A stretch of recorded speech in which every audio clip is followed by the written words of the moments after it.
this just dawned on me that I would not have been friends with you in like 2006. Oh no, we definitely would have. We would have hated each other, dude. Like we would not have had the maturity. I would not have had the maturity. Oh, like, dude, I wore the baggiest jeans as a rebellion to my generation. Yeah, and I think that's like kind of like a round robin for everything right now. Like we thought we would have hated each other, and look, now we're great friends. Right. So we just have a conversation. Punks and emos can be unite and become friends. The biggest thing was just like that emo swoop. I don't know what it was, but it just drove me fucking crazy. Oh, dude, the emo swoop was pretty bad. I always remember too, like, and I told you this story like a while ago, but the NOFX, I think it was Linoleum, the album cover for Linoleum, and it had like some really scary looking girl on it. That's Pump Up the Volume. Linoleum, I think, was the first track, or Linoleum was the first track off of their first album. Either way. Punk in Trouble, right, yeah. So there was a guy that would always walk around our high school, and he was wearing that shirt, and I would see it, and I would just think NoFX was like this, like I had no idea what that was. I was like, oh my gosh, they're like metal, or they're just like just craziness. And then when I listen to it now, I'm just like, it's just basic pop punk. But like to me, it was so foreign, and I never even would like listen to it or give it a chance. It's like the not even the grandfather. It's like the older uncle of Blink-182. Yeah, exactly. The creepy older uncle. Yeah. Which is Fat Mike. Oh yeah, he's a weird dude. But like that album cover is especially like that could easily be like a Marilyn Manson cover. Like it's out of place. It's aggressive. In their like catalog covers. It does not like constitute like who they are. It's very aggressive. So like that was like my interpretation of them, and it wasn't until like because like you know me, like I lived in such a bubble. Like you like introduced me to like Reddit, like all these things, like Spotify. Like I didn't listen to Spotify before I met you. You use Spotify? I love it. Yeah, I listen to it all the time. I still have your account. Yeah. I think you're still on my family account because we have the same address, Spotify. Yeah, and it's like if you ever look up like my playlist, you would just crack up because like I'm at work all day and I get bored. So it will start with like funky reggae and then it switches into like like anything. Like it could go into like new wave or it switches over to disco and then it'll go into like hardcore. It's just everywhere. On Spotify, what was the last thing you searched? The last thing I searched on Spotify, I think, was Kendrick Lamar. Was the last thing I was listening to, which is like an hour ago. Yeah, that's just completely random. Mine was the Hedwig's theme from Harry Potter because I'm learning how to play it. That's pretty cool. Oh, that's so iconic. I'm trying to figure out how to like do it like picking style on guitar, like a real classic motherfucker. That's amazing. Did you see the new Harry Potter video game that's coming out? No. They're making an open world Hogwarts. So like you're going to have Hogwarts, Hogsmeade, and Azkaban. And like you can basically just go wherever you want. It's set in the 1800s and you're a fourth year student. And like that's it. Just have fun. Oh shit, that sounds like I could like lose myself. Because like we haven't recorded a podcast in 2 years because I started playing Destiny 2 and then had a kid. Yeah, a few things have changed. I was going to get into that. Yeah, it's been a couple of years. It feels like it's only been a week. Yeah, right? Well, that's the thing about like people you're like good friends with. Like I got a buddy, Dion Green. He's a comic. He's a black dude from Madison, Wisconsin. And like I haven't seen him in person since I moved, so like 5 years. I called him the other day on the phone, and after like 2 minutes of like, what you been up to? It's literally like I saw him yesterday and we're going to Taco Bell for lunch.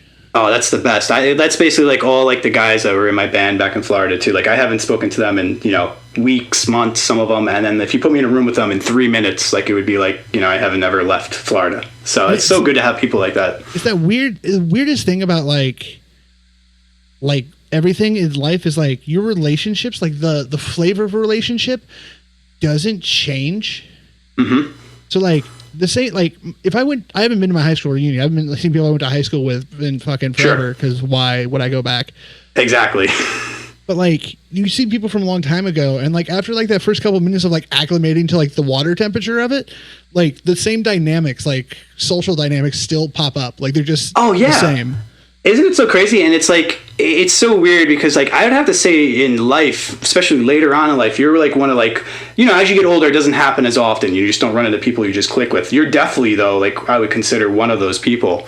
And it almost makes you wonder if it's like you almost have to grow up with people. If you end up growing up with them and you have all that weirdness that's going on with high school, and you just get bonded because you all had mutual interests and it just lasts for life. Or it's like you have to run into a certain type of person.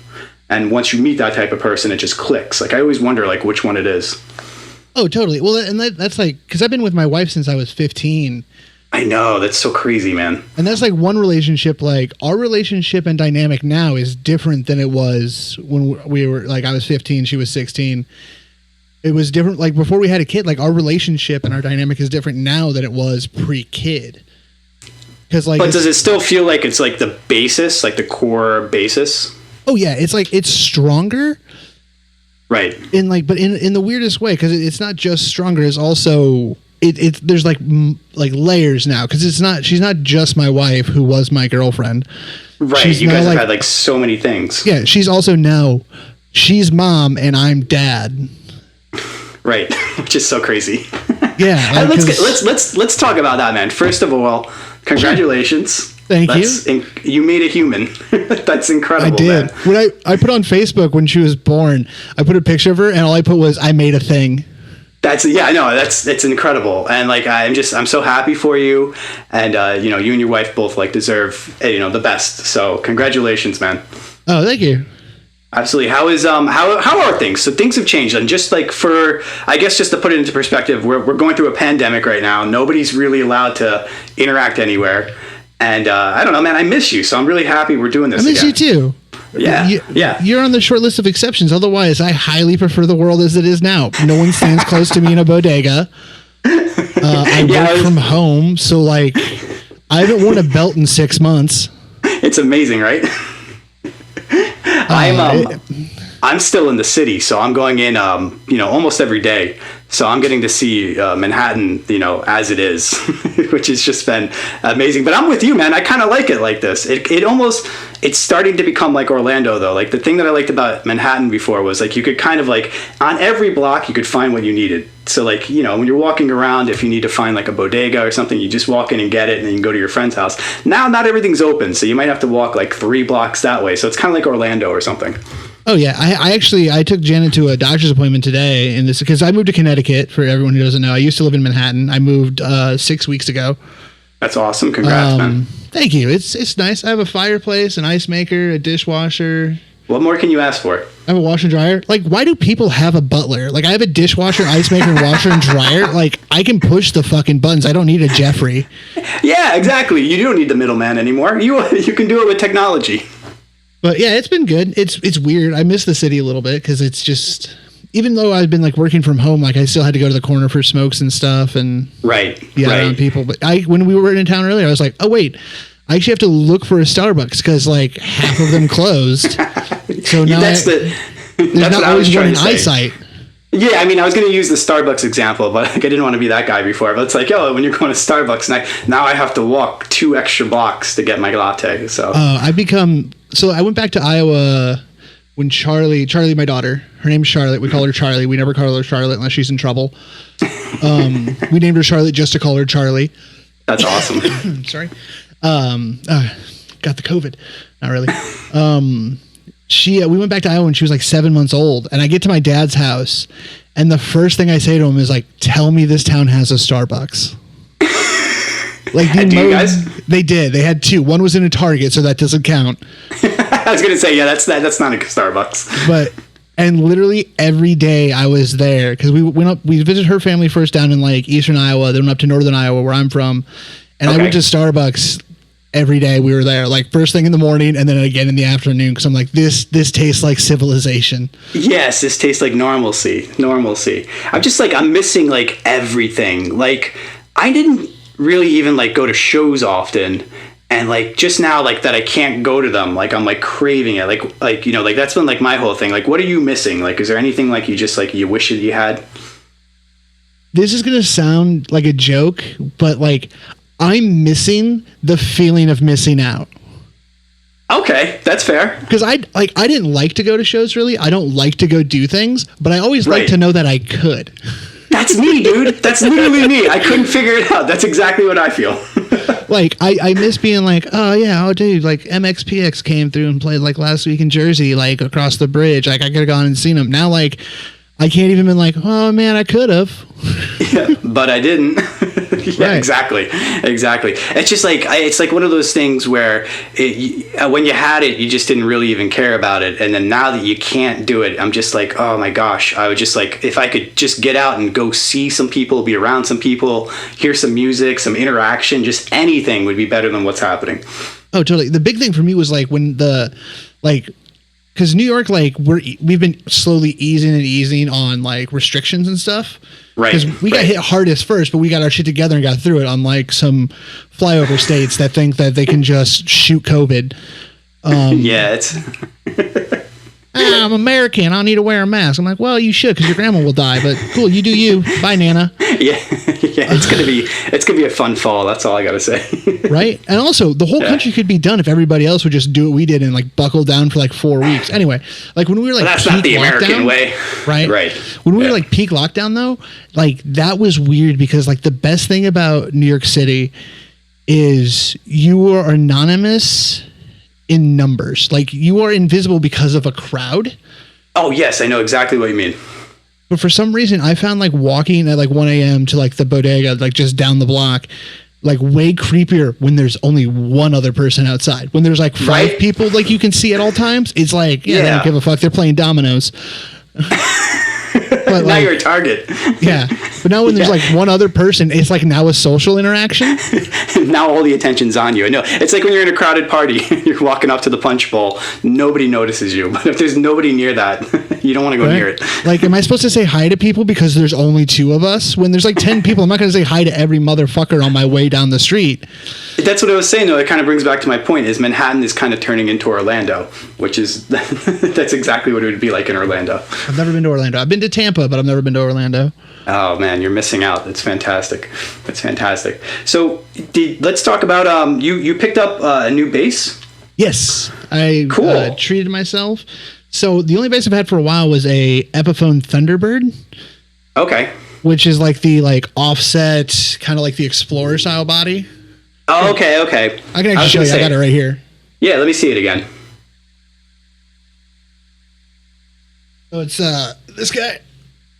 Okay, yeah, I remember the Thunderbird there. But the dumb thing about it is, because of this hump, right, trying to sit down and play it is fucking awful. Yeah, dude, there's nothing worse than a guitar that does not sit down and play well. Yeah, I know exactly what you mean. So I bought a Fender. It's Mexican made. It's a Fender Precision Deluxe. So it's got so nice. The P pickups or the Precision pickups, and it's also got a J pickup, the Jazz pickup at the bridge, the PJ setup. It's active. Oh, that's great. Which I'm still iffy on. I might tear that all out and just wire it passive. Okay. Yeah, that's cool. Like I know with my guitars in the past, I've had active humbuckers on it, and like. I really don't understand any of it, but like I know this is it doesn't have a tone knob. It literally has like low, high, and mid EQ. Oh, okay. And there's just the dumb bass player part of me that just wants to be able to tone, no tone, tone, no tone. How have you been liking playing on it so far? How's the neck action? It's good. I got to set it up properly. Okay. I'm waiting for some gauges from Amazon because I don't live in Manhattan anymore. Things don't arrive before I order them magically. Well, I was going to say it's not like that anymore though. So, right. It took me a little while to realize like the reason why Amazon guarantees 2-day shipping is for when you don't live in Manhattan, when you have 6-hour shipping. Yeah, no, I messed up the other day. Like I had one of my friend's birthday was coming up, and so like 2 days before it, I decided to order everything, and like I think only one of my items right now is getting there on time. Oh, so man. It's absolutely horrible. I'm loving it. Like the reason I actually started, like I've been playing because I actually have your Strat, the one that has the EMG in it. Right, that's my Tom DeLonge custom. Yeah, such a good guitar. It's the best feeling guitar neck I've ever like played. Yeah. So I've been playing that for months, and I barely played bass because that Thunder. Like I'm not going to stand up to play bass at home by yourself. That's a little crazy. I'm not going to put on a show for my toddler and my dog. Right, you're not going to be that maniac. Which God bless you if you are, but for during lockdown, I found this like 2 weeks ago. Matt Freeman from Rancid. Godfather, best punk bass player of all time. Don't at me because you're wrong. He put out videos of him playing along. He did it like once a week for like 2 months. He would just play along to like one of his songs. Oh, that's really cool. And I'm like, oh yeah, that's the way I like to play bass. Like just with a pick, fucking blah, blah, blah, blah, blah, like really fast. Right. Yeah, he's like really, really got a unique style with that. Yeah, he plays a mix between like walking bass lines and like straight up lead bass. Yeah, no, it's really, really incredible. I remember he was like, not only was like my nemesis, but like whenever like when you were younger and you were in high school with bands, you could always tell like whoever was like a Rancid fan, because like we'd be like, okay, we just need you to play like right. Like, dude, just please. You feel like a frustrated lead guitarist. That was the constant argument I had with everyone in my band. I'm like, no, but I know more notes. Yeah, exactly. I can do so much more. Let me run. I know more notes than you do.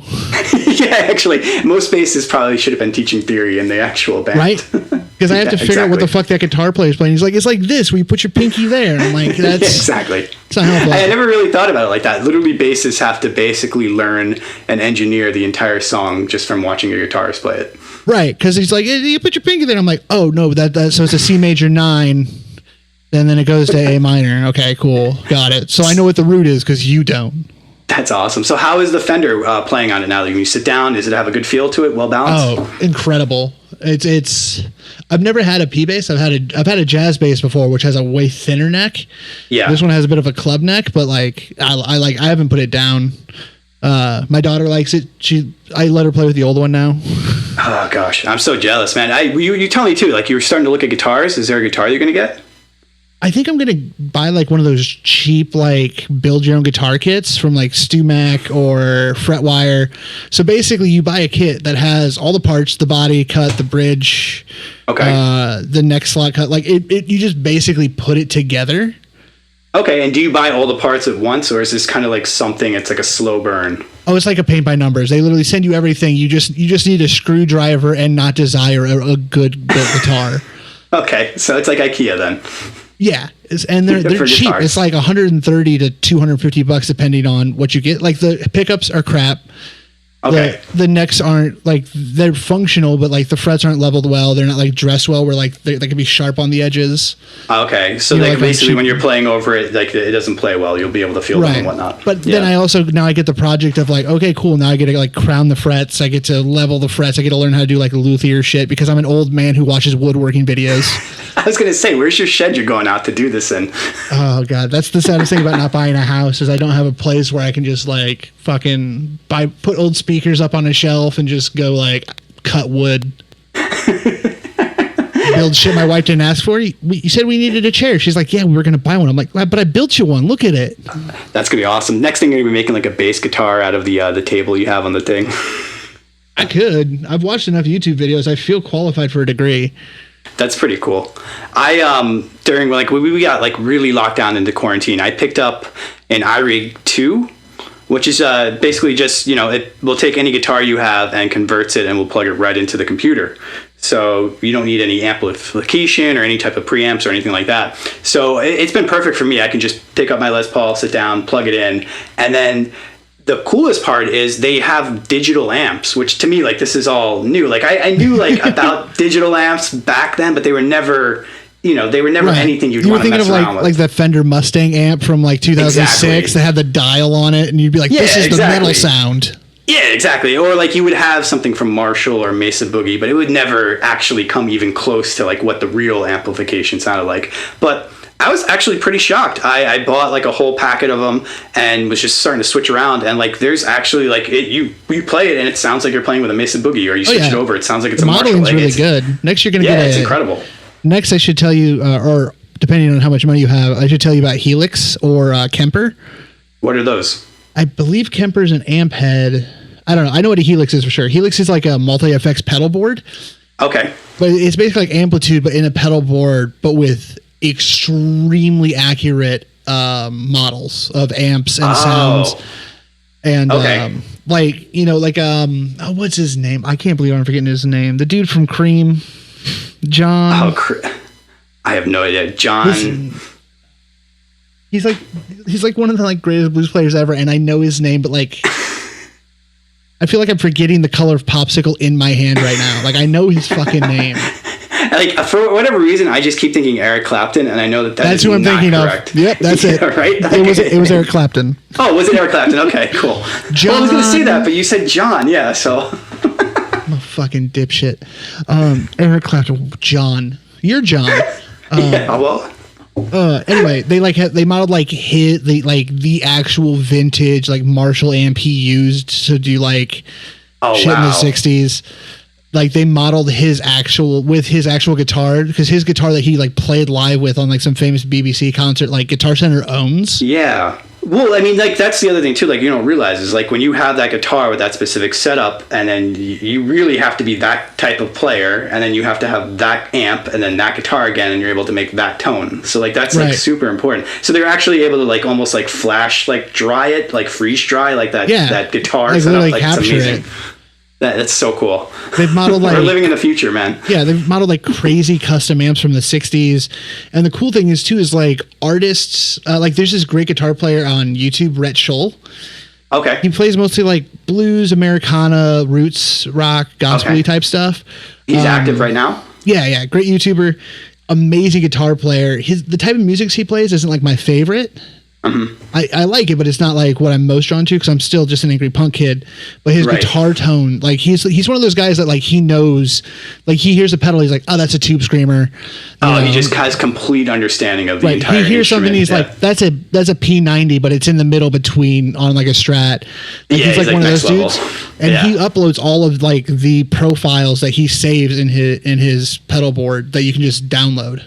Oh, that's amazing. So he like basically is like just an open curtain, shows everything, and you can just take it and I think cool. I think he offers it to his like Patreons on YouTube, which is that like would make sense. It's cheap enough to become a patron.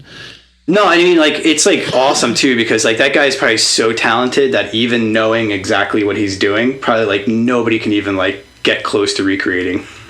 Oh yeah, like because I have a terrible ear for tone, like because I didn't give a shit. I just the few times I recorded, I go, okay, what, like, I would literally be like, put the tone knob where you want it, and I'll just play the fucking part, because I don't care. Exactly. You're the sound engineer. I'm the dude who just, like, hits the strings really fast. Right. You're supposed to tell me what to do with that. That was, like, always, like, our problem, too, when we were always trying to, like, capture the tone. So, like, you would hear a band or something, and then basically you'd listen to the album over and over again, and you'd watch them live, and you would be like, oh, okay, you make that sound with that type of amp.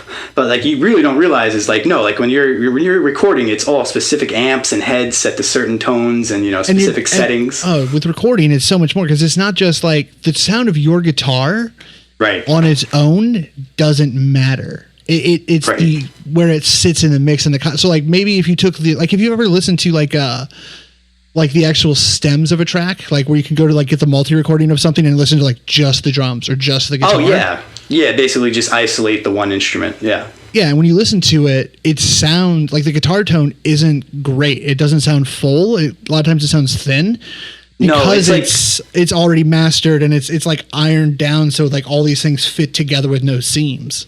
Yeah, no, that's spot on. It's like, to me, it's almost like the equivalent of when you hear your voice recorded and you're like, that's what I sound like. It's not the full picture that you're looking for. I'm not James Earl Jones. Exactly.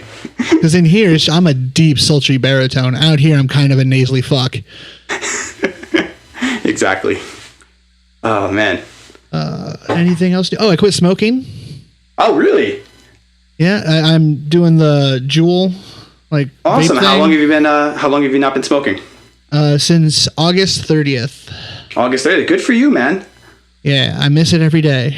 That's incredible. I was gonna say, like, I during this quarantine started eating a lot better, so I lost like 25 pounds, and basically have a lot of energy now. So like that's what I've done. That's bettered myself. I did that, but the other way. I've been stuck at home and I'm like, well, I have these Welch's fruit snacks for my daughter and they're right there.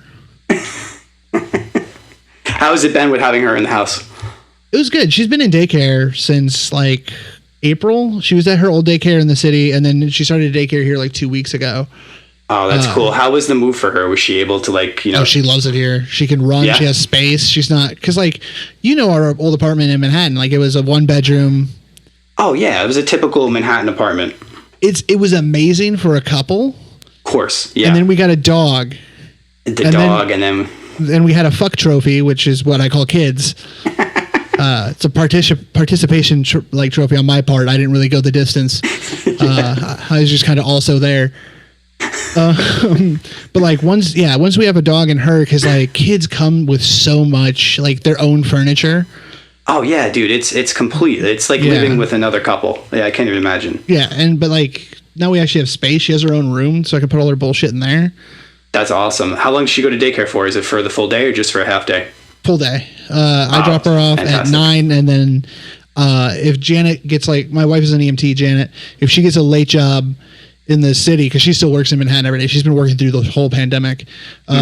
She gets called. 911's like, hey, can you go here? 5 minutes before she gets off, she has to go.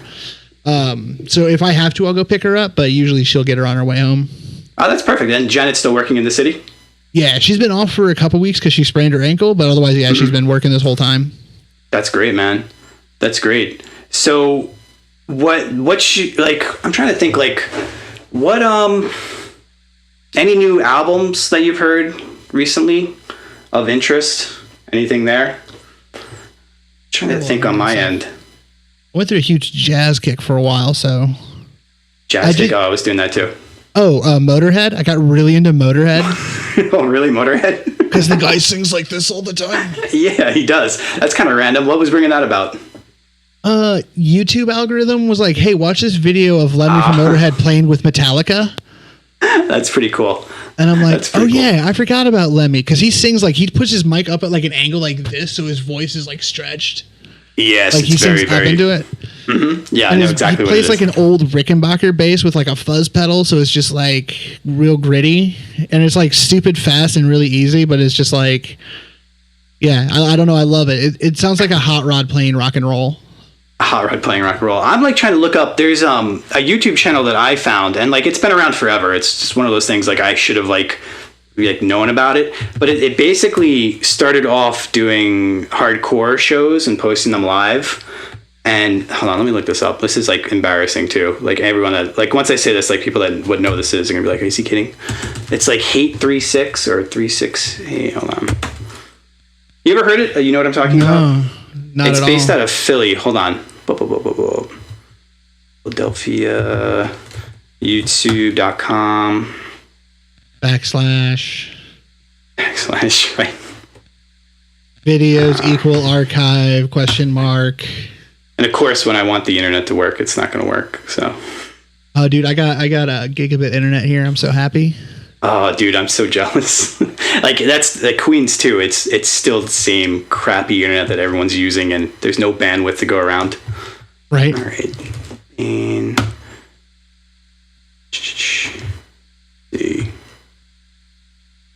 did I mention that I realized A.F.I was still a band? No, I would have thought A.F.I had broken up by now. How are they doing? Oh, they might have. I should clarify. Did I mention I forgot A.F.I was ever a band?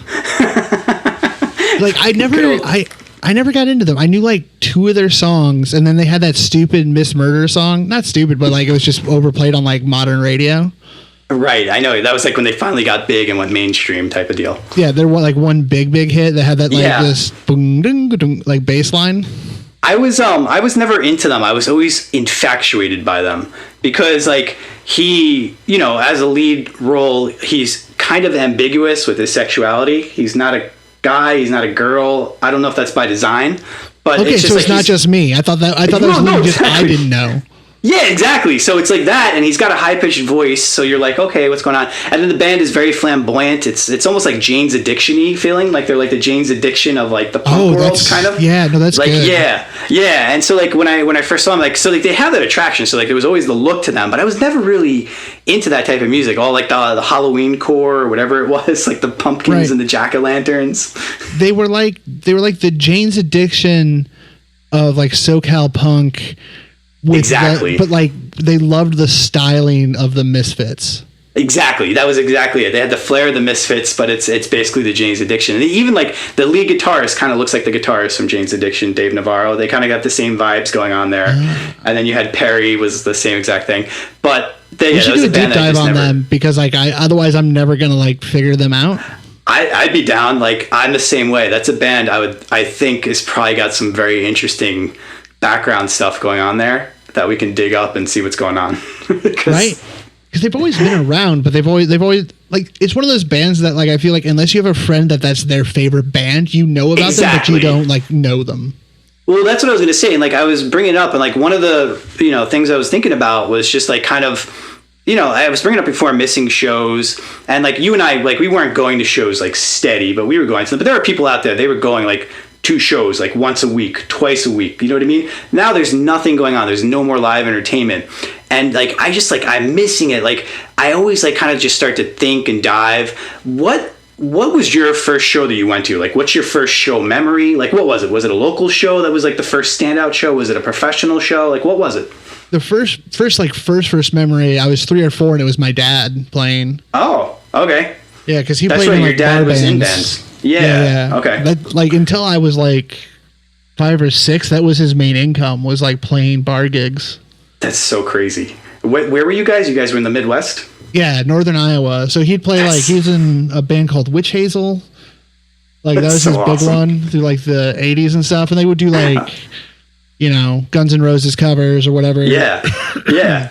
And what was the They did a clientele? great cover of Possum Kingdom by the Toadies. Like, I remember them doing that. That was a killer cover they did.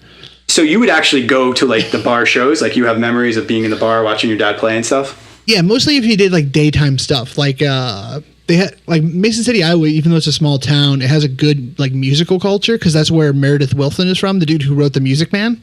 Okay. So Mason City's always had like a pretty, like, for its size and its location, a pretty decent music scene. Okay. And they have like what are you looking band at? Is it shell a in the bunch- park.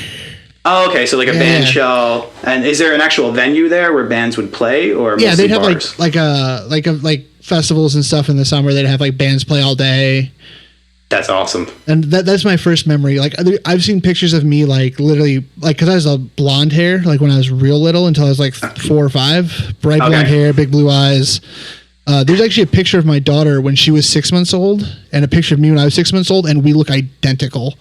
Oh, I bet. Like, I always like tend to see like the dads and the daughters tend to look very, very much alike. There's actually there's a theory in anthropology of why kids look like their father most when they're really little. I was going to bring it up. What is the theory you heard? So we don't eat them. Exactly. And it's really funny because if you look at my brother, my niece, his daughter, like, is literally a spitting image of him. So that's really cute, Aaron. Yeah. But there's pictures of me like sitting on a soundboard with like a bunch of dudes with ponytails, and that's awesome. Yeah, my dad had long hair until the first time I got in trouble and had to see a probation officer. Then he cut his hair off. And then it was time to get cleaned up. Right, because he didn't want me to get in trouble because, he looked like a biker. He was never a hippie. He always looked like a more like a Hell's Angel kind of guy with long hair. Like a Hell's Angel. Did you ever go to like any shows when you were in high school? Like, was there a first show that you remember in there that stood out to you? Not really, because like I was piss poor, and my like living situation was weird. Because like when I was 15, my dad and my stepmom split, and then I was homeless for a couple weeks, and then I moved in with his family. Okay. So like I never had money. It's part of the reason I also never cared about guitar tone, because like I had the same amp from when I started until I wasn't in a band anymore. So I was like, I mean, options. Yeah, that makes perfect sense. You were just making do with what you had. Yeah, I get it. But no, I didn't. I saw like local shows, but like I'm the most annoying person because like I get bored going to concerts because I'm like, well, I could do that. Like there's part of me that's like, I'd rather be playing than like watching.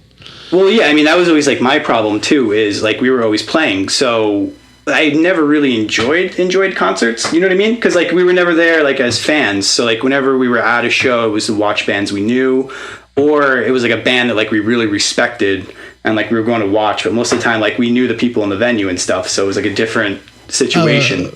Rancid, I think, is the first like concert I went to. When they played in Minneapolis. That's a really good one. They played with some like East Coast super fucking hardcore band too, whose name I can't remember for the life of me. Okay. They're like one of those like Boston super fucking like hardcore. It was the first time I found out where they do that thing where they split the floor. Oh yeah, they do they break the sea apart. Yeah, and then you just literally just fucking run fists in the air at each other as hard as you fucking can. Yeah, I think they sometimes call it Braveheart too.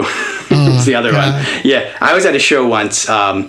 this was, I believe it was Coheed and Cambria, Census Fail, and then Thrice was the headlining band in the House of Blues. Ooh. And for the most part, that's like an edgy show. I mean, Thrice is really hard, but like Census Fail, Coheed and Cambria, they can get pretty hard. So the crowd there was, kind of like, they could throw down, they could go. And I just remember Census Fail played, and they're not the best band live, or they weren't. The lead singer is tone deaf, like he can't like sing at all. He's an awesome dude. I have major respect for him, but like they're not the best live band. And then all of a sudden Thrice comes out, and Thrice is very gifted, and they're very, very good. And it got so intense in there, they actually had to bring extra security out. So the guys that were backstage had to come out to the floor. So I just remember he gets up and he just splits the crowd, and we all just came across, and then all the security's coming out. We all just had to run into each other at full steam. Oh, it was amazing. Thrice, I was thinking about Thrice the other day. I was listening to him, and I'm like, oh, this is that band where if all the good guitar players in your high school joined the same band. Exactly. But you got to give it to Thrice. They're still kind of catchy. It's not like one of those prog rock bands. You're like, when you get like all the guys together that really, really know guitar, and they all just start making music. It's like Primus. Oh yeah, like prog rock to me has always been like, oh, they're too good at music to make good music. Yeah, exactly. It's almost, they're like computers at this point. They're like literally sentient computers that are now just making music. It's not for us. That's I don't know, progress, like anyone's like, is progressive music? Like, I instantly like come at it with like, well, what the fuck does that even mean? Yeah, what does that even mean? Like, what's progressive? It's the same if they called it art music. I'm like, art music. Douche. You just don't get it. And like, it's too, because like whenever you hear like prog rock, I don't even think about like progressive rock. Like for whatever reason, I'm thinking like Fraggle Rock. Like I just start seeing the puppet, like for real. Like that's literally what I start seeing is like the puppets and like all like that crazy shit that was going on in that underground city with Fraggle Rock. So yeah, like when I think of progressive rock, I think of two things. I think of Pink Floyd. Oh yeah. Which is just the blues plus synthesizers. The blues plus synthesizers. That's a pretty good. Yeah, like David Gilmour is just a blues guitarist. He is. And then I think of prog rock. Then I also just think of synthesizers being used in music before anyone knew how to make a synthesizer not sound like dog shit. So would you consider Pink Floyd like to be prog rock? Yeah, I think so. I think they're the forefront of it before it became a genre.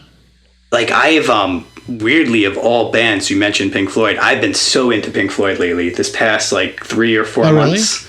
It's probably because I've been smoking a lot of marijuana, but that'll do it. Like, oh my gosh, there's like a clear weed to that band is salt to food. Like it is absolutely incredible. Wait, if it's like salt, does that mean a little makes it better, but too much makes it untenable? Yeah, I think so. I think that you almost get lost. Yeah, you end up in the quantum realm. I think when that starts happening. So this is going to be the worst for podcasting ever. But like you talk about Pink Floyd, I just remember this. I have to send you a picture. It's a picture of a kid I went to high school with on Facebook. And it's like the most it's a fucking hilarious photo of a human being. Dude, I can't wait to see it. I'm going to say his name. His name's Colin Jones Smeeby because what's he going to do? Sue me? This is his Facebook profile pic. He made these choices. You can't get blood from a stone, Colin. But I'm texting you this picture, and I want you to describe him. All right. Okay, number one. This kid, you know that actor that was in that movie where he was the drummer and the guy from Spider-Man just yells at him? Whiplash. Whiplash. He looks like the fat version of that actor. But I'm looking at a guy here. He's got on a sweet Pink Floyd shirt. It's half tie-dyed, half Tetris. So it basically, it's the wall. So we're looking at a Pink Floyd shirt here. Mm-hmm. It breaks in the tie-dye, comes down up. It has brick walls behind it. He's got a big smile on his face, and he's holding a 3-foot alligator. Right. But what's going on with this? I don't know. I haven't spoken to him. I didn't even friend him. They just suggested it. You don't want to be friends with that guy, man. I took a picture because it's the most that's a kid I knew in high school picture. Yeah, no, absolutely. That's if you go to Getty Images and look up the 90s, that's what comes up. If you look up kid from high school, I don't remember. This picture is everyone's friend from high school. Yeah, he was like a kid in my grade's younger brother that I barely knew, but that just picture came up and I had to screenshot it because I'm like, this is just amazing. Yeah, no, that's way too good. So did you friend him? No. I don't know. I've muted more than 2/3 of the people I'm actually friends with on Facebook anyway. Oh, dude, that's the way to go. I don't even use Facebook anymore. Like, for real, like, I still have it because I don't know how to delete it. Like, literally, I've, like, gone in and tried to look. It's, like, way buried, and I'm not going to do, like, a Google search on it. But I'm just at the point where, like, all my notifications are off.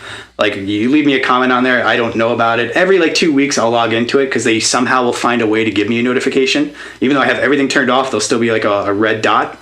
But, oh, it's so good to be off there, man. They just they somehow leave like a red dot with a 1 on your nightstand. Yes, exactly. Exactly. Oh, yeah. I keep it for 2 reasons. I started using it a little more recently just because I've been so bored of quarantine. Okay.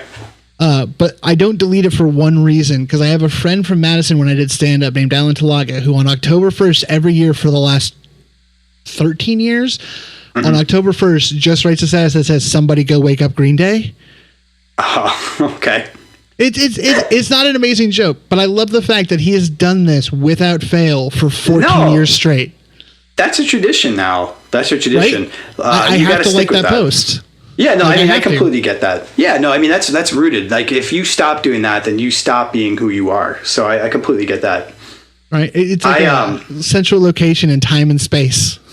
Have you been using any other social media? Like, I sometimes go on Twitter, but, like, Twitter is weird. Twitter is almost like it becomes whatever your mood is. So, like, if you're like in a bad mood, all the tweets will end up being like really like political, like crazy tweets. If like you're in like a deep dive mood, like I'll just end up finding like the right tweets and end up like just start like reading about a subject and then reading all the threads on it. Oh yeah, it's also it can quickly become an echo chamber. Yeah, that's what I hear. Like there's like if you see someone else's Twitter feed who like has different views than you, it's like you guys don't share the same planet. Right, you can't even be on the same planet. That's so nuts. Well, speaking of planets, let's talk a little punk news here. So that thing. Yeah, that thing. Did you? We'll get the hang of this. So did you hear any news about Mr. Tom DeLonge of Alkaline Trio fame over the past 6 months? Is that the brainchild or the mastermind of Angels and Airwaves? No, he's the guitarist. He started a band with the drummer of Blink-182, the first drummer that got kicked out because he was too drunk all the time. I think that's who he is. Okay. He basically he like 2 years ago he comes out of the woodwork and we always knew he was into aliens. Like that was kind of like the Blink-182 thing. Like we knew that. Like they write songs about aliens. Yeah, like, there's a song. Yeah, like aliens exist. And he was always like kind of quirky with that type of thing. And obviously he was a believer. But he basically has quit music, from what I understand. He might still be putting out whatever it's called, Angels and Airwaves. It's like U2 that just, it's horrible. Yeah. I think he might be putting out a new album with that. But he's focusing all of his research and energy into alien life forms.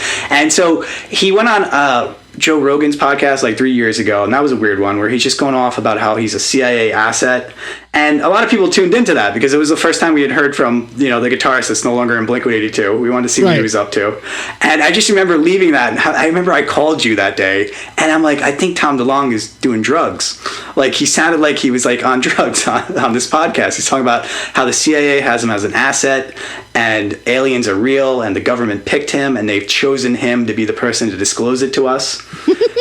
2 months ago, the Pentagon puts out a report saying that they have a spaceship or something, and it's from the Academy like unexplained aerial phenomenon. Yeah, and like they kind of threw in there that they might have parts of a ship or a ship that's not from this world. It was something very vague, something they'll probably walk back. But the reason why it was released was straight up because of Tom DeLonge. It's from his like To the Stars Academy. And so like now my world is like completely rocked. Like I don't know what's happening anymore, dude. You found out that he wasn't actually on drugs. He was actually sober for the first time. Yeah, like who's the crazy one here? Yeah, this whole time we're making fun of this guy, and it turns out like he's legit. Like everything he's saying is absolutely true. So that's insane. Yeah, it's absolutely nuts. I just want him to go back to being the guy that goes, "Where are you, Spider?" So good, man. He's so good. And then now, like, I can't, like, what do you think of, like, the new Blink-182?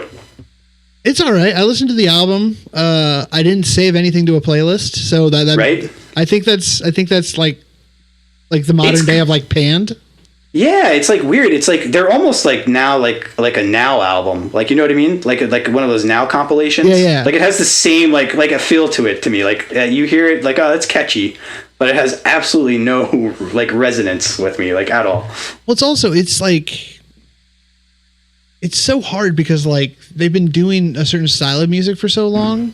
Right. That, like even the best of us get bored with the same 4 chords. Yeah, exactly. 1, 5, 6, 4. Sure.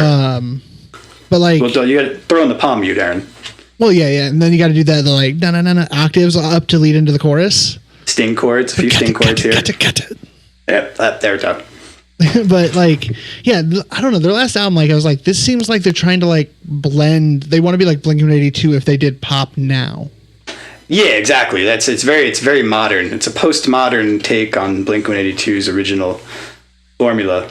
Right? Like, I don't know. It's also, I don't know. I don't know what pop punk should sound like now. Right? Like, I don't even know what are the genres now? Like, if you, like, literally, like, are there new ones? Like, have we stopped inventing genres? I know for a while there, we were coming up with new stuff in the early 2000s. W.A.P. I know W.A.P, W.A.P. Oh, wow. I know that's a genre now. I love, whenever I talk to a guy about that song, they just get so uncomfortable. Really? I love it. Yeah, I love it too. I have no problem with it. Like, right? I think it's great. I've never like it goes. I had an argument with a friend of mine in like 2010 about Kesha. Yeah. And he was being like talking about like her songs of like I like her, but like her songs like she's so slutty. I'm like, there's nothing she said in her song like touches what's in like most songs by dudes. Oh yeah, absolutely. And like not even that. Like wasn't like half the stuff wasn't even really her writing. It was the one producer that was kind of like abusive towards her.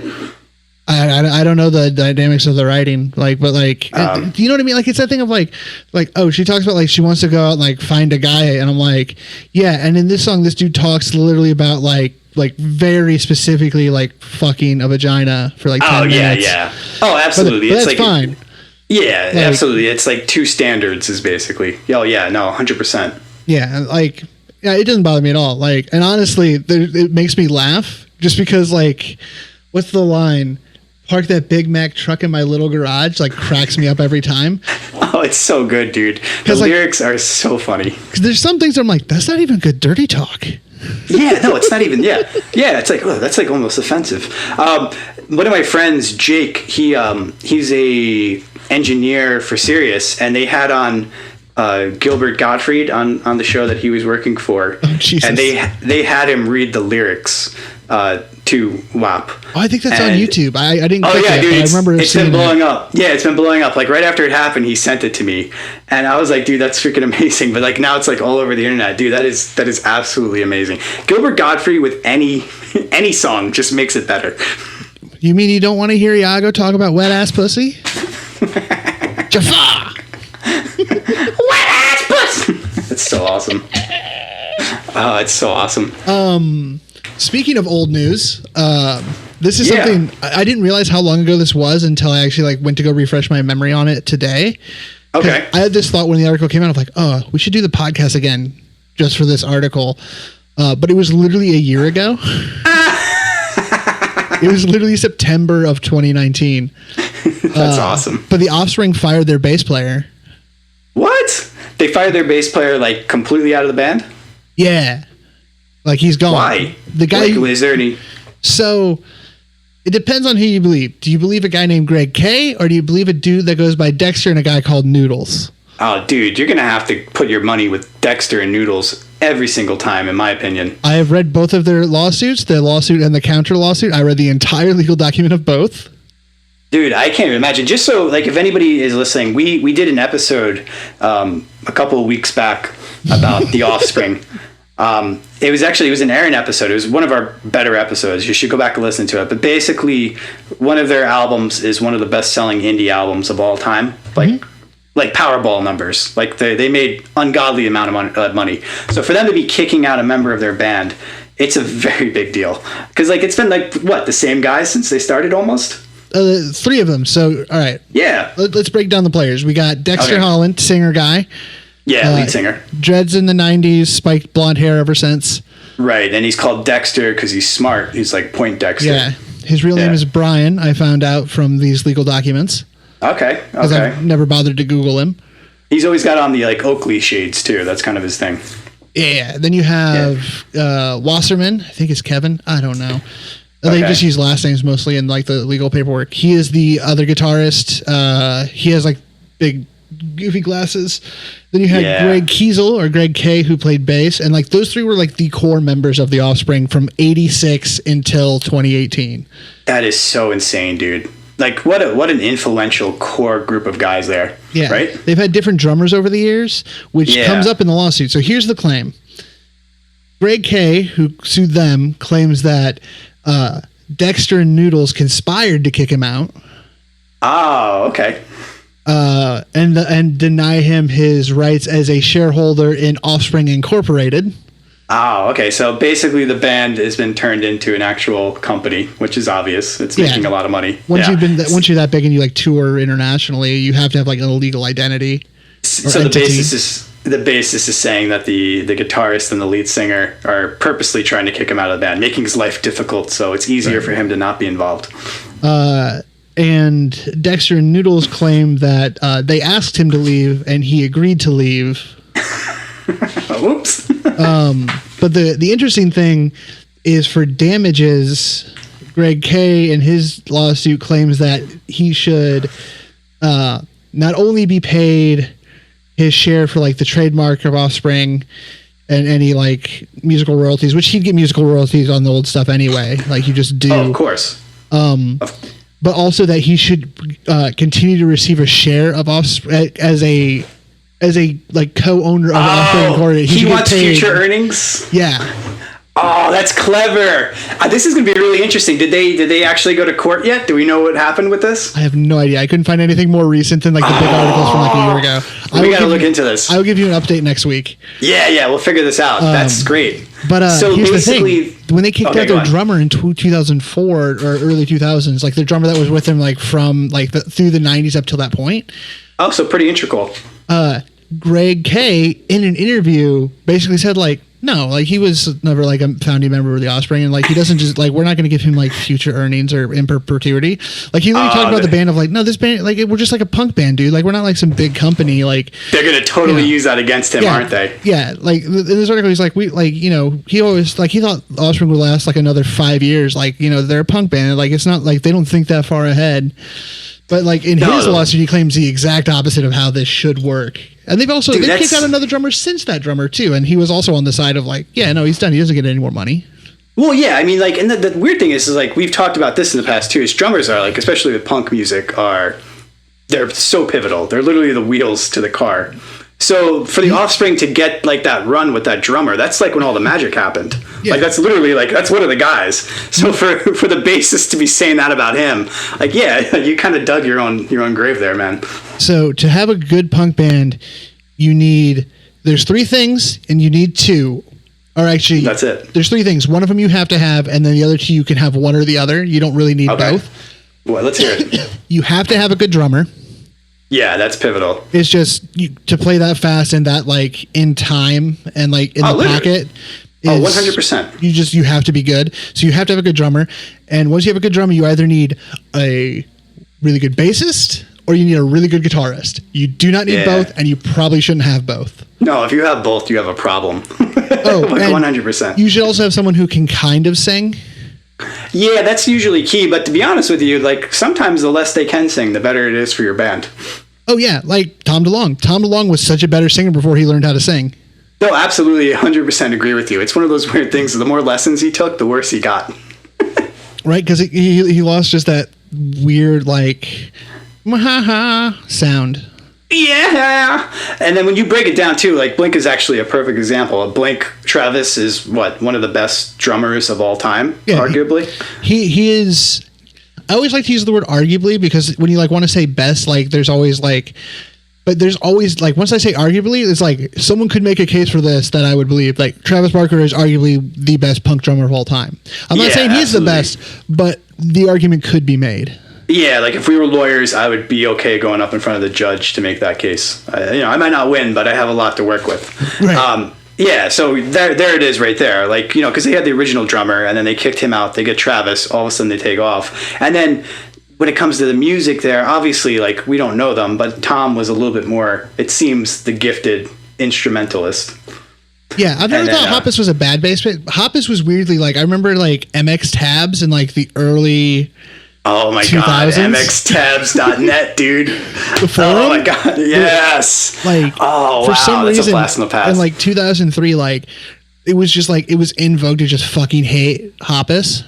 Yeah, well, it was easy. Like, because it was kind of a way to pick on other, not that you want to pick on people, but like when you were playing with like other band people, they'd be like, oh, I like Mark Hoppus. Like, Mark Hoppus sucks. You don't know what you're talking about. Right. Well, it's a thing of like, he's not a bad bass player, but he's by no means like, if you were going to make a list of like the greatest punk bass players of all time, like Right. he's not breaking top 20. He's not respected, is what it is, as an instrument. I mean, the band is legendary, obviously. He's an amazing songwriter. Singer, absolutely. And he's not a bad bass player, but he's not an iconic bass player.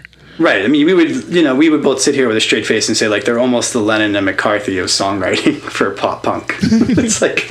I would say that just to make old people fucking angry. Oh, yeah. There's a lot of people that are really angry with that comparison. Right?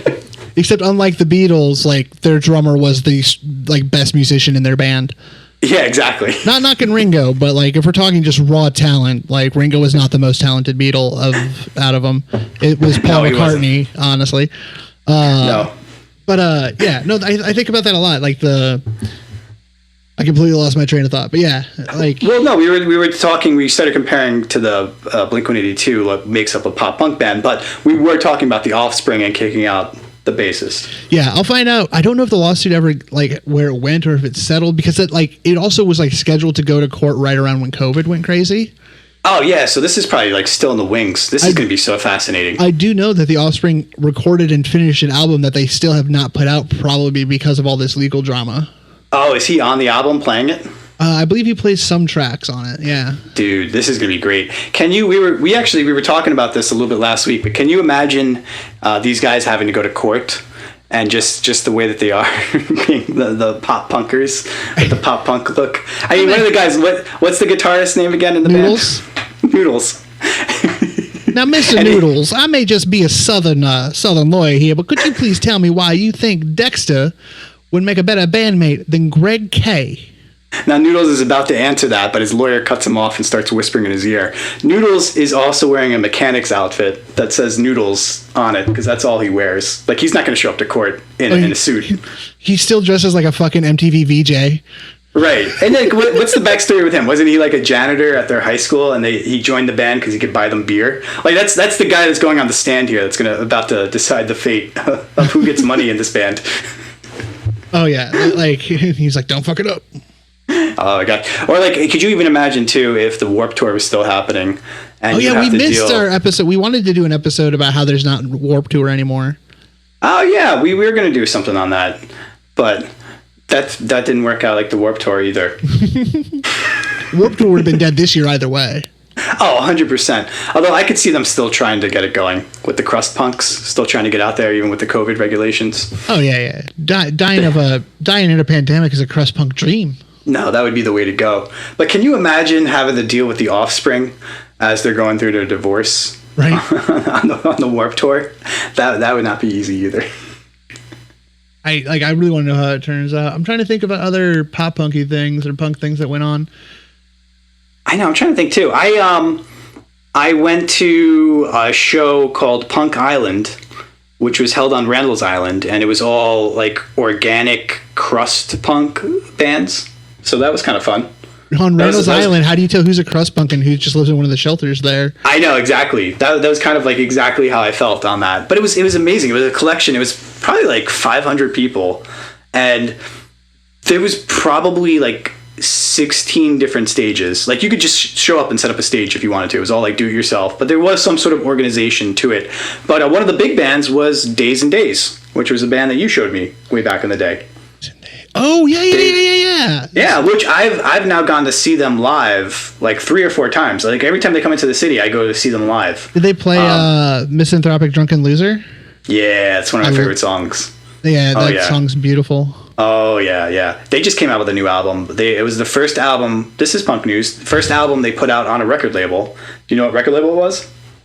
I'm gonna guess Epitaph. Nope, that's a good guess though. I would have guessed that. Take another guess. You'll probably get it on number 2. Hellcat? No, but think the guy used to work for Epitaph. He was an intern for Epitaph. Oh fuck! I can think it. I can't pull it. What is it? Fat Mike, Fat Records. Oh yeah. Yeah. So they put out. They'd fit well. They put out Fat. an album with them. Oh yeah. And like I think what does Fat do? I believe they only sign you to 1 album per deal. Yeah, so it's perfect for them. They're like these guys are like the anti-corporation, do it yourself. I believe the instruments in their band are an acoustic guitar, a trumpet, washboard, and then a stand-up stick bass. It's like a wash tub bass. It's basically you put a broom handle into like an old wooden wash bucket with 1 string, and you bend it back and forth to make it tighter to get higher notes. Yeah, and I've seen them live. I don't think the guy even knows. Like, I'm sure he's playing it, but like it doesn't. Like, you can't play that live, so like it doesn't matter. But oh my god, they're fun. I'm a bass player, and I can barely hear it on the recordings because like why? Like how do you even fucking mic that? Yeah, like what do you do with that? Like you just have to. It's like almost like a girl's orgasm. Like everything just has to be perfect, and then it's gonna happen. But other than that, good luck. They're great though, man. Like we actually one of the guys that I work with, his name is Chris. We should have him on as a guest sometime. I think he'd be kind of cool. He grew up in Long Island. He's into more of like the hardcore scene, but he could kind of talk about the bands that he grew up, local bands that he liked and stuff. But I've been going to shows with him. He's kind of the one that goes to shows, and he'll just be like, hey man, let's do it. So he's been kind of like my show buddy. And he was really into Daze and Daze, so it just ended up working out where it was a band you showed me, he knew of them, and next thing I know, I've seen them like 5 times in the past year and a half. You gotta check out their new album. Like I'm so bad at that. Like I was bad before I had a kid, but now I'm like, I don't know anything. Oh yeah, who has the time? But I mean, that's kind of what it is. Is like we grew up with the albums we like. We're not making new friends right now. You have your friends that you have. You know what I mean? So it's kind of the same thing. Oh, totally. And I also like I've spent the last year getting like really, because like if you listen to some old episodes, I talk some music theory. Yeah. But part of that, like I'm not really like I'm kind of full of shit, or I don't know my stuff that well. No, but I think that's kind of what part of the charm is. It's a unique take on it. Now though, I've gotten like I've gotten deep. Like yeah. Well, we can talk about Stravinsky, and we can talk about like Bach. Well, you are a madman. Like that's one thing I've always loved about you, though, is you'll just get fixated on something, and then that's all you do. Like you're the type of guy that like you're not just gonna like pick up a guitar and start playing it. You're gonna come back to me and be like, "Hey, I built a guitar. You want to see it?" Yep. It's like cool, Aaron. That's literally what I've been googling. Is like watching videos on building one. Yeah, like so most of my time I've been listening to like a lot of jazz, a lot of classical, like that. I went really deep on that, like a lot of Chopin. So what do you do? You just kind of find a jazz channel on Spotify and just let it rip, or some research? Some research. I've been doing a lot of transcribing. I've gotten I've been working on ear training, so like I can really okay. Yeah, like I literally practice hearing intervals. So like if I hear a melody, I can pretty quickly figure out exactly how to play it or what the notes are.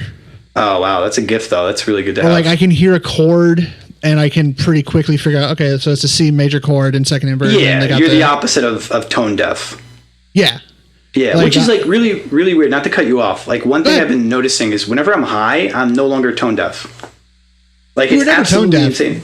You don't sing enough in your life, so you don't have a connection to your vocal cords in a way where you can quickly find a pitch and feel it. That makes so much sense because like when I smoke a little bit, I can sing perfectly. Like not always, but if I find the right key, I can actually sing. Like it's impressive. People are like, oh my god, because you're singing, you're not thinking. Yeah, that's so crazy. Mm-hmm. Yeah, no, so crazy. If you were tone deaf, I would have known a long time ago. You wouldn't, because if you've ever learned anything by ear, you're not tone deaf. Yeah. Okay. You might not be able to sing, but singing is a muscle that you work out. Just like ear training is a muscle. Like I literally have an app on my phone that'll play do, and like the one I use is called toned ear, and it'll be like, is this a major third? Is this a perfect fifth? Like the interval, like the power chord is a perfect fifth. It's 1 and 5. So it just basically. Yeah. It basically is like a pop quiz, and it's teaching you and doing muscle memory. And you can pick what intervals it'll offer, and if it's always ascending, going up, or always going down, or mixes, or if it plays both at once, you can get more and more complex. But that's awesome. What's really cool, what I like about it, is if you answer enough questions in a roll, so like their basic like starter mode is like, okay, is this note an octave? Like da da. Is this octave or is this note a perfect fifth? Da da da da. That's a fifth, or is this a major third? Da da. Or I think that was a sixth. Anyway, I'm bad at singing, and my throat's also sore because I was yelling at my dog earlier. Because of the COVID. Yeah. And also, I've been vaping like crazy since I quit smoking. But anyway, so it'll ask you, and if you get enough right in a row, it'll be like, okay, we're going to now start mixing in another interval. So like a minor second, which is like a half step. Oh, so it really like starts to see like how well you can start to differentiate the pitches and the tones. Mm-hmm. Dude, that is so cool. I'm going to have to check out that app. Like, you are like a gold mine with that type of stuff, man. Yeah. Like, every time I talk to you, you have like 2 or 3 like new things that I'm going to end up being obsessed with. All I do is on Reddit, there's a music theory subreddit. Okay. I literally don't even read the front page. I have it sorted by new, and I literally just answer questions all day. That's amazing. Like hundreds of them. People will be like, hey, what's this chord called? It has, C, E flat, G, B flat. I'm like, oh, that's a C minor 7. This is how you know what a chord is, because a chord is stacked in thirds, So I was about to ask that before. So when you were saying before, it actually will show you like the root note, and then it will show you the harmonies that go with it too. So like the octave, the fifths, and whatnot. The ear training one is all ear. So like it doesn't say it doesn't say like C and E for the minor. It just plays it. Okay. And then you have to figure out what it is. And the quickest, or not the quickest, but a good starting place with ear training is to get like certain intervals that what they are. So example, actually I have my bass here. Oh, cool. I'm going to definitely check this amp out. I think it's called Tone Deer. There's a bunch of them, and there's different like kind of ways to do it. There's also like relative ear training, where you try to hear what note it is in a key. So if it's like the root, the second, the third. Okay. But I like just pure interval training. I'm in complete love with that new bass. Oh, it's so good. What color did you pick again? What's the official color on that? Buttercream. Buttercream is delicious. Funny enough, my little brother started playing bass about a year ago. Mm-hmm. Because his last name is Haig, and we just have to. It's a birthright. My grandpa played, my dad plays, my brother plays. I was going to say too, your body frame too, bass suits you much better. Oh yeah, if I play a Strat, I look like I'm playing mandolin. Like, yeah, looks like Elf. Yeah. So my little brother, he sent me a picture like a month ago, and he got a bass. He got a Fender Mexican jazz bass. Oh, very nice. That's a great bass. It's the same color. Oh, dude, that's weird. Did you guys know that, or did it just happen out like that? So he got his first, and I knew the name of the color, but I bought this on Sweetwater, and they had this one, a deal for this one, where it was like $125 less than the other colors. Oh, wow. Yeah, dude. The same color as him. Yeah, why wouldn't you? And it's great. So does my bass really come through the... I don't know if how well you can hear it, because I don't think I have it routed through the audio. You're fine. That's perfect. Mm-hmm. So the biggest thing I found with ear training is to associate an interval with like a sound So for me, like if I hear, I know that's a perfect fourth, but that's because every time, and it doesn't have to be here. I can play it, but if I hear those two notes back to back, I hear that I know it's a perfect fourth because I hear the first 2 notes of Amazing Grace. Amazing. Oh, okay. So you've like memorized it with that little... Yeah, trick. Like I hear those 2 notes and my head just goes, like for Amazing Grace. Okay. Yeah, that makes perfect sense. For me, a minor third is Jaws. Okay. A major third always sounds like a doorbell. Or going down, it really sounds like a doorbell. Okay. Ding dong. Yeah, that does. There's quite a bit of a drop there. Perfect fifth. Always like this isn't helpful for most people. Most people have like I think they're called reference songs for different interval references. People have different ones. Like there's a whole bunch of them. Like a major sixth going up the major sixth sounds like the jingle from NBC. The first interval da, da, is a major sixth. So anytime I hear that anywhere, I immediately know it's a major sixth because it sounds like the NBC jingle. Now, not to cut you off there, do you know what the NBC jingle is? Yeah, it's GEC for General Electric Corporation. Yes, it is, sir. Yes, it is. Although, that's a coincidence because that was their jingle back in the 50s before GE bought them. Oh, don't tell me that, dude. I thought this entire time like I was like one of like the most cleverest like forms of like, minuscule marketing ever. Oh, no, because those tones were actually used to be played on like a little xylophone. Television. Yeah. Back when NBC was a radio station in the 40s and they did a little TV. That would be like their like coming to air like kind of call sign. Now that you say the xylophone too, I wonder if that's the peacock. Yeah, ding ding ding. No, but even like the peacock's fan looked like a xylophone. Yeah, that's weird. Huh. Yeah, interesting. Because I only know that because one of my obsessions a long time ago is I got really fucking into like 1940s radio dramas. Of course. Because there's the internet and you can just download all of like... you can do whatever you want, man. Oh, what was his name? It's not Philip Dick because that's a writer. There was Philip Marlowe. Philip Marlowe was my jam. Philip Marlowe was who? He was a 1940s commercial writer. No, he was like a radio, like the radio drama. He was like a noir detective. Oh, okay. Like The Adventures of Philip Marlowe, and it'd be like I'm gonna drop in a clip. Pepsodent presents Philip Marlowe, Hollywood's famous private detective, created by Raymond Chandler. Philip Marlowe, tough, cynical, private eye. It's great, but like I don't know what it was about the 1950s, but apparently they just found out about blackmail. And like that's the plot of like every episode is like some pretty girl is like, Philip, you have to help me. I'm being blackmailed. They're gonna tell my husband that I used to be a go-go dancer. She came into my place, see? Yeah. One of my favorite like old radio drama things is in the 1930s or 40s, one of the two. It doesn't matter. Before we were all born, there was like almost like an expose on the KKK. Really? But in the form, like not a news story, it was the plot line and storyline of the Superman radio show.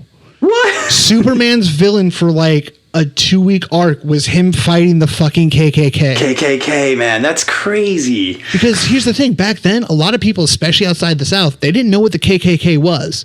They knew about the crazy hoods and the fucking all white and horses and shit, but they didn't know that they were like a super racist hate organization because they didn't portray themselves publicly that way. Right. No, they had a very, very good propaganda, and they were so intertwined with the culture and the government that, you didn't know. Yeah, but like, Superman's bad guy for like a whole story arc was like the KKK. That's so crazy. I would actually love to go back and see what those stories were like. That's got to be some crazy stuff. Yeah, they're out there. You can find them online still somewhere. Speaking of old online shit, do you know Operation Ivy? Oh yeah, I love Operation Ivy. Yeah, so like the pre-Rancid that had Tim and Matt. Yeah, Rancid's first project. Not that I expect anybody to actually listen to this podcast anymore, but if they do, someone in the sound of my voice, there used to be this website in like 2002, 2003. I was like 13 years old, 13 or 14. It was like a fan-made website, but it was nothing but organized bootlegs of Operation Ivy shows from like 87, 88. Like the actual live recordings from the sound booth? From Gilman Street. Oh my God, Gilman Street. Yeah, and like it would literally just be like the date. It'd be like September 8th, like 1986. Dude, that's incredible. And like I remember this, like I forgot about this for years until just now talking about this, but it was all, and they like had like zine looking covers, like album covers for each bootleg. So it was basically like a fan put together, almost like a shrine or like an actual memory of Operation Ivy. That's so cool. Like there was like a couple hundred shows there, and you could listen to like a board tape. Oh yeah, there's one of my favorite. There's bands. One where fucking Billy Joe like sings a song with them on it. Oh, that's right, because they were out of the same scene there. Yeah, like it was like crazy. Like, but I forgot about that till just now. But I looked for it a couple years ago and I could not find it again because it was like a blog spot or something, and someone just uploaded like hundreds of MP3s that you could download. Oh yeah, no, back in the day, like people used to do that all the time for bands. Like I think there's one, it might even still be active now. Like my favorite band of all time was Brand New, like the super moody, but there was a girl that had up, and she was Brand New is not a band. They are fucking ARG. Let's just be honest. They are an alternate reality game like the Celebrity Mole. I'm not gonna lie with you. So, but there was a fan that basically was putting up a lot of their live recordings, and it was basically a spreadsheet and would have the links for it, and then it would tell you if it was like from the sound box, if it was like from somebody's like cell phone, if it was somebody's like, the quality of the recording or whatnot. Yeah. But it was really, really cool, because what I ended up doing is, I was such a fan, is I would just get bored at night and I would just download like a show and then listen to it. And you can actually like learn a lot from like how they were playing live, from the way the songs were developing. Like you can tell like this is before they recorded it and the song sounded completely different. And then they met up with a producer. The song now has this part that it didn't have that part before. And then as they played it over like 3 years, they started getting bored, and then boredom makes creativity. And from creativity, the song starts to change shape and become like a different feel. It's so cool to see that type of stuff. Oh, that's amazing. It reminds me of a band that I've never liked, but has like this culture of it, of like bootlegs and like recording shows, the Grateful Dead. Oh yeah, that's like a band that's kind of easy to make fun of because of the fan base. I don't like them, but that's it's because I'm a punk kid and my dad was like an angry biker guy, so I just naturally fucking hate hippies. Yeah, they're natural born enemies. Fucking like Grateful Dead fans, like they've like going back to like the 60s. Like one of my friends in high school, like the second high school I went to, his dad, huge deadhead, super huge fucking pothead. I went to my friend's house one day and he's like, I gotta get somewhere in my dad's office. His dad's office was one wall that's like 18 feet long, ceiling to floor shelves of just cassette tapes of all different Grateful Dead shows. That's incredible though. Yeah, that's so incredible. It's like a fandom like on top of the fandom. Yeah, like that's like some deep diving right there. Yeah, they're just one of those bands. Why do they have such a following? I never understood that. Is it just like drugs? Like is acid? Does acid do that? I don't know, because they're like a jam band. They're like Phish. Phish is like often compared to the Grateful Dead, and I've never gotten into them either. Yeah, where is Phish like? Are they American or are they like the Canadian version of the Grateful Dead? That is a great question, and I feel dumb that I don't. I'm pretty sure they're American. Okay. Hey, yeah, Siri? Like I have no idea. Is Phish an American band?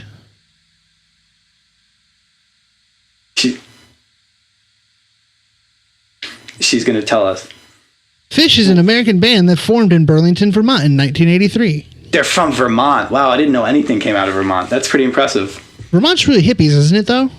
Yeah, now that makes perfect sense, right? Isn't that like Ben and Jerry's and also Bernie Sanders? Yeah, so it's very progressive. I could see. Maybe now I could see that.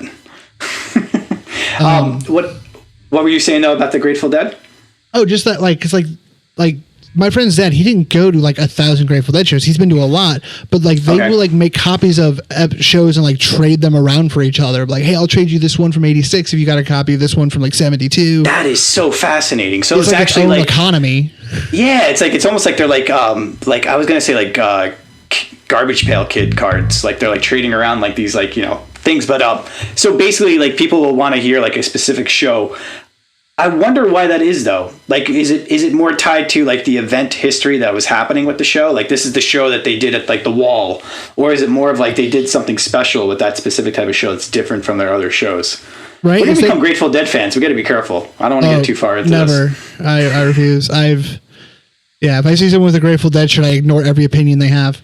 By the way, I used to actually do this in stand-up, especially because Madison, Wisconsin is also like a very kind of like hippie liberal place, kind of like Vermont. Yeah. Like it's the rest of Wisconsin isn't. It's kind of like Austin. It's like a mini bubble of like liberals in the middle of Wisconsin. In a big red state. Yeah. I used it on stage because there's always be someone there who'd like get offended. Mm-hmm. I would just start ranting about how the Grateful Dead fucking sucks, and the fact that Jerry Garcia died was like one of the best things that happened to our country. But I would go until someone would say something. Like I would just like relentlessly beat down on the Grateful Dead. Yeah. And someone would say something. I'm like, do you know why I do this? Because it's the safest, most cowardly thing to do. Because a Grateful Dead fan is never actually going to kick your ass. Yeah, no, they're never going to. It's like that's hilarious. You're just gonna be like, hey man, that's your opinion. Yeah, that's like you can tell jokes about the Amish because they're never going to hear it. So yeah, exactly. Yeah, it's like that type of thing. What I was telling you before, remember before I was telling you I was watching a YouTube channel that I was starting to get into, and it was like it's been around forever. I was actually able to look it up, and I wanted to tell you about it because it's pretty cool. It's called 856. So it's like a hardcore channel. It was based out of Philadelphia, but they do a lot of bands, like any type of band that's coming through there. But there's a band that I really like called Bane, who is kind of like some OGs there. They were having their farewell tour, which was like in 2016. So around the first time we were, doing our episodes. Okay. And they did their final show there. And it was absolutely amazing. And this YouTube channel released it basically during the quarantine. And I was just so starved for like live shows and just watching this band that was around for like 15, 20 years. And they were playing their final farewell thing. And just everybody was there just to be fans of them. And like people were spilling over each other. It was like a real hardcore show. It was so cool to see.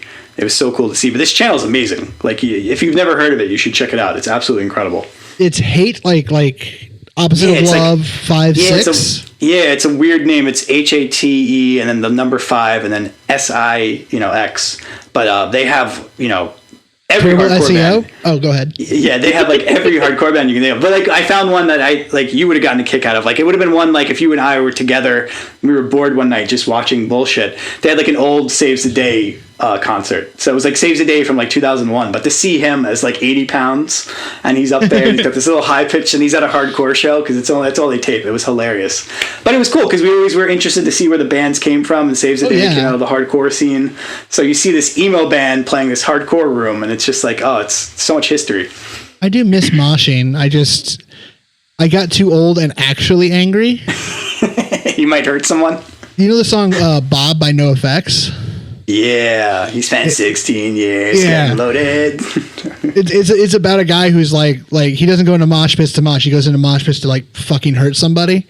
Yeah, he wants to collect some debts. Yeah, that's me. That's why I miss moshing, but I also know there's a part of me that's like has enough actual anger at life that I'm like, there's a grizzly bear that comes out. Yeah, I'm not 16 anymore. What's the last show you've been to? Was it the Bayside show you and I went to at Irving Plaza? Yeah. Oh man, that was a great night. That was a fantastic night. You remember that? We got off work. We're just walking around Union Square. Everybody was out walking around. There was a funeral or something.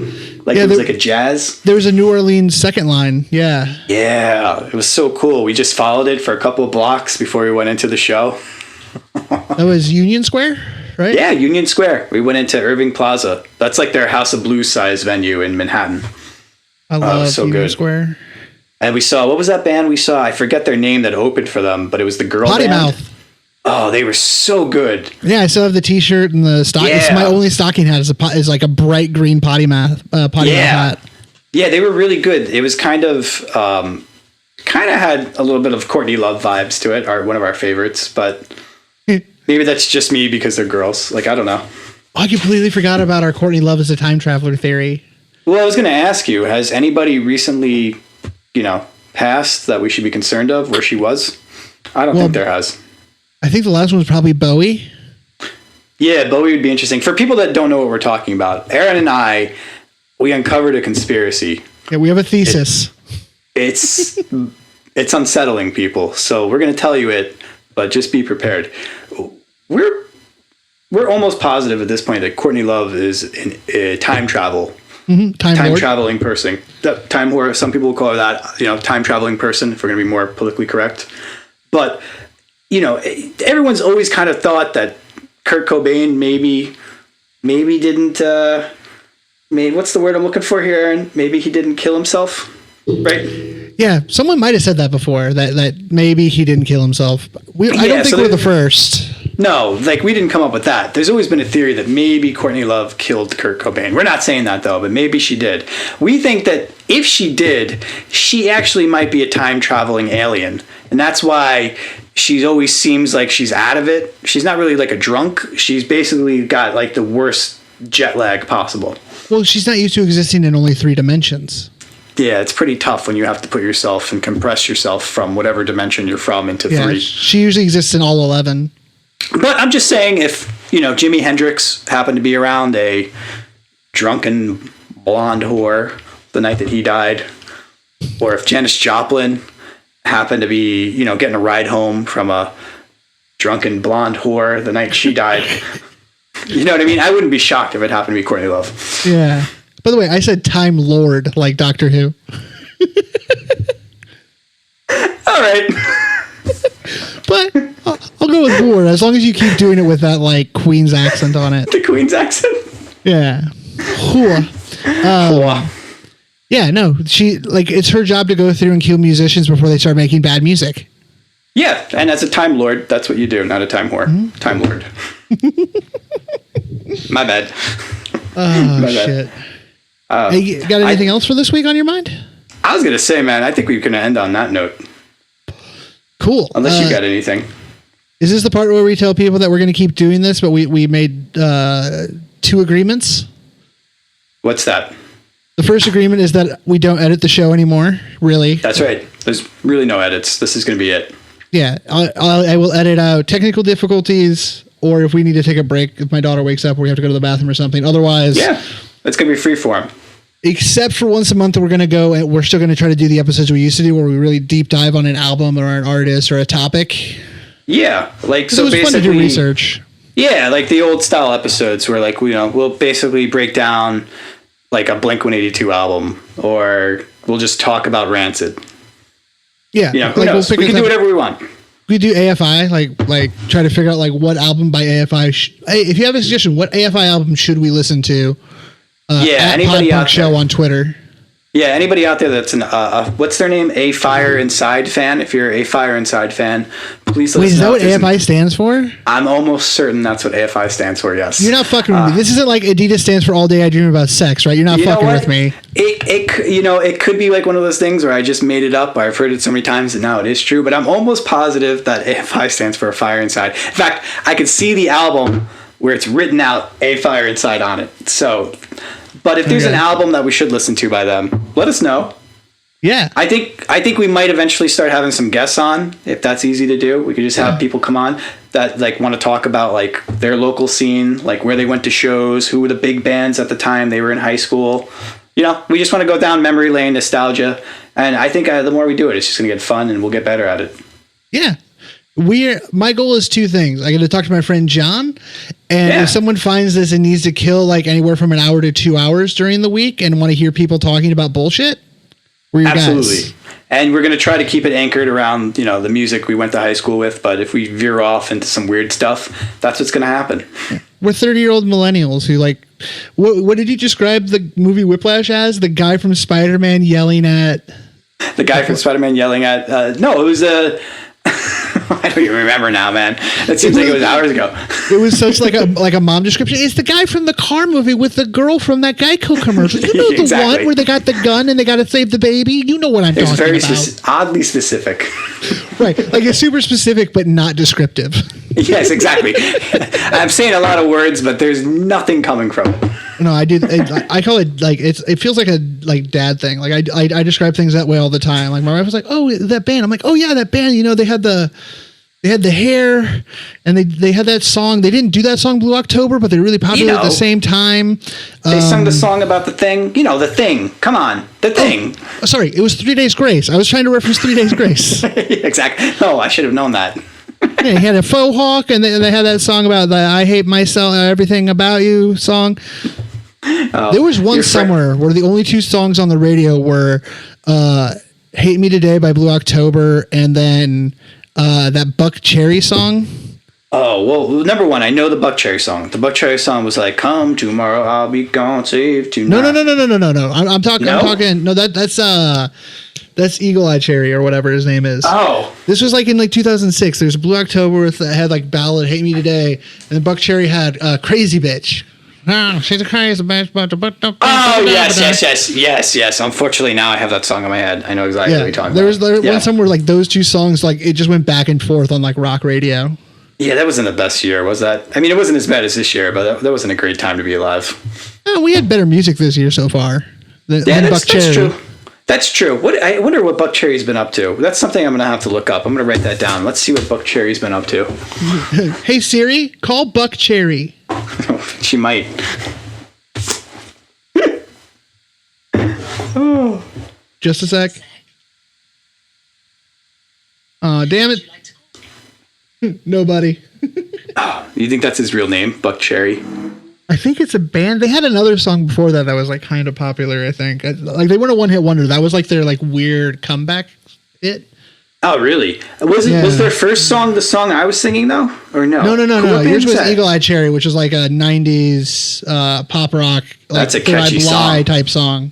Oh yeah, that's a catchy song, Aaron. Tonight. Fight the break of dawn, come tomorrow. Tomorrow I'll be gone. That's a catchy song, Aaron. He's someone famous's brother. I thought you were gonna say he's somebody's daughter. I don't know why. He could be. He's somebody's daughter. Did you see? We're going to keep going here, unfortunately. But did you see Smashmouth played Sturgis? I heard about that, which is hard because I'm not an ardent Smashmouth defender. I'm a hesitant Smashmouth defender. Okay, I didn't even know that was a thing, a Smashmouth defender, but I'll take it. Yeah, they're not great, but their first album, Fush You Mang, is fucking incredible. That is, I agree with that. That I can agree with. That is a great. The first time that and this is like, I don't know why I'm so fixated on the first times tonight, but the first time that I saw Smashmouth was I was watching like Comedy Central or something, and it was a late night comedy show, and it was kind of like the whole theme of it was kind of like oddball, carnivale, like weird stuff, and Smashmouth was the guest. And they had them on because his voice was so weird. And they did Walking on the Sun, which was like, I was sold after that. Yeah, they started off with that cool organ. I thought it was back in the 60s. Oh, it was great. Yeah. Like, you know why I love Smashmouth? Because I can sing just as well as that dude. So when his songs come on, I love it. And also, All-Star, the chorus to All-Star, if you actually listen to the chord progression, is super fucking weird. It has a chord in it that actually sounds like it's almost out of key because it's like, it's not in the major like key. Oh, really? It's like one of those chords that works, but it doesn't work? Right. Like it works because he works over it with a melody, but it goes 1, 4, flat 5, 4, back to 1. So if you listen to it, it sounds like it, like, because it goes da da da da da da, and like it goes up, but you feel like it actually should go just a little bit higher than it does, and it actually doesn't. But you don't notice it because they phrase the melody so well over it that it actually sounds like a normal ass like riff, but it's a very interesting riff. You know what the equivalent to that? It's like when you see food and they take like a couple things, you're like, oh, those things will never taste good together. And then you put it on the plate and you try it, you're like, son of a bitch, this is amazing. This is called couscous? Yeah, this doesn't make any sense. Like, how does honey work on pizza? Like, that's disgusting. Wait, you put sriracha on Cap'n Crunch? Yeah, that doesn't make any sense. Oh, that's funny. All right, man. Well, let's call this. I have one last discovery. One last thing. What do you got? What do you got, buddy? So I learned this and it blew my fucking mind. You know Drake? Of course I know Drake. You know the kid from Degrassi? The kid from Degrassi. He was handicapped in Degrassi, the wheelchair boy. Mm-hmm. And then he became a rapper somehow. Like he somehow got 2 bites at the apple. He got to be a teen like Canadian soap star. Now he's a handicapped rapper. Yeah, exactly. Yeah. Jimmy. Did you know his uncle is Larry Graham, the bass player from Sly the Family Stone? No, I did not know that. Larry Graham, the bass player that literally invented playing slap bass, is Drake's fucking uncle. That is, I mean, I guess that makes a little bit of sense as to how Drake is so connected. But that is, what a small world, man. Yeah, I found that out and I was like, what? And I Googled it. I'm like, oh shit. Like that like, because I knew who Larry Graham was and I know who Drake is, but like, I'm not like. Well, yeah, you never would think the two together. No, because I'm also like I'm terrible with hip hop because like I understand it and I respect it and I understand that it is music that has a different skill set than the music that I listen to and that I write. Right. That's actually a really, really fair way to look at it. Yeah, like rapping, like the syncopation and internal rhyme schemes of rapping is just as complex as like any crazy symphony by Beethoven with overlapping voices. It's just within a single line with syncopation and the way words connect and the actual sound of like speaking. Like they use words as musical notes, like the way the syllables land. It's so perfect. Yeah, it actually develops into the song. But I'm a musician. Like I play music on an instrument, and when I listen to music, like I'll put it this way, I think I've said this in the past. I didn't know all Fall Out Boy songs were just bitching about girls until like a couple years ago, because I would sing the words because I liked the melody, but I never actually listened to what the fuck they were saying because I don't know the words to my favorite songs, so I don't give a shit about lyrics. Hey, not all of them are about girls, Aaron. Sometimes they're about the boy that the girl is with now. Okay, so they're not all about the girl. So please don't just generalize like that for me. Yeah. And then they have that one song on their first album about the one guy who liked their band before they were good. Oh, yeah, that's true. That's true. Was it Chris? Hey, Chris. Was Drake's uncle, was he even Canadian or was he American? That's a good question. Right? Because like that would be like the big like obvious point there. But Larry Graham. that is. And then I want to know if Drake can actually play bass. I'm sure he can. He's really talented. No, Larry Graham is from Beaumont, Texas. Oh, okay. Wow. He is 74 years old. Oh, he's young. Young guy. Years active, 61 to present. That's incredible. When did he invent the slap bass, stand-up bass? Playing slap, slap bass. That would be in like the early 70s, mid 70s with Sly and the Family Stone. That's amazing, man. Blows my fucking mind. Absolutely incredible. But yeah, I don't got any other pressing interests or concerns. I don't think so either. I don't know where the show's gonna start. It might just play like some fucking like punk riff and record it, and then it just fades out to us talking. Do whatever you want, man. Do whatever you want, dude. Hey, anybody, if you don't like this new format, don't care. 2, if you have any suggestions or any news or write at us, whatever you want to talk about. There's probably like 10 people that are still subscribed to this feed, so there's a great chance we'll read it. Oh yeah, absolutely. Please, just reach out, let us know. We're looking for any type of ideas to incorporate into the show. And if you want to be on the show too, and you think you got some cool stories or something, reach out to us at our Gmail, which is podpunkshow@gmail.com, or reach out on Twitter, and Aaron and I will get back with you, and we'd love to hear from you. Absolutely. We're open to any suggestion or topic other than editing. Absolutely. That would be it. Hell yeah, man. You feel good? Feel good, Aaron. All right. My name's been Aaron Haig. And I'm John Bryan. Stay punk.